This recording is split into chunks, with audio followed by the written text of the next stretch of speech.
The Lord be with you. This is a reading from the Holy Gospel according to St. Mark.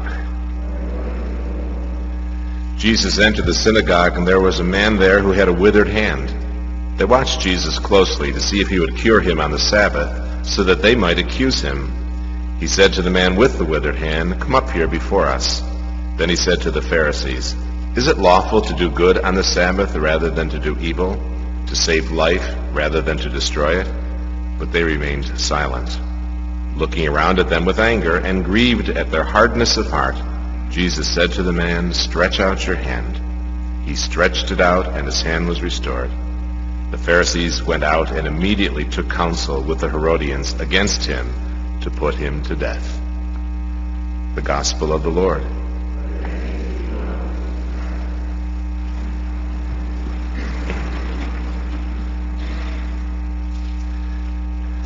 David and Goliath is probably, there's probably a handful of stories from the Bible that we learn as kids. And certainly David and Goliath is one of them. And usually in the kids' book, David is portrayed as a child. But he really wasn't really a child. He was a young man, but not necessarily a child. But he was small in stature. And the whole idea is small in stature against someone much larger in stature, much stronger in stature than he was. And to show that, it wasn't David alone who conquered Goliath. It was the Lord working through David who conquered Goliath. It doesn't matter how strong you are, how old you are, how big you are, how smart you are. If the Lord is working through you, and if you are working with the Lord, you can overcome any obstacle. Even unsurmountable, apparently unconquerable obstacles can still be overcome with the help of the Lord. And just to kind of prove the point, too, this part in this particular passage is not indicated, but Saul wants David to put his armor on.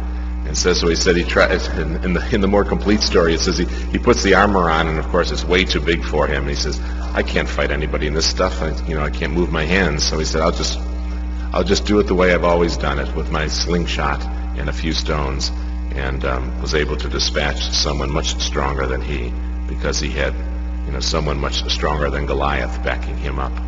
So that's really, the lesson that the Lord works through us when we cooperate with the Lord's grace.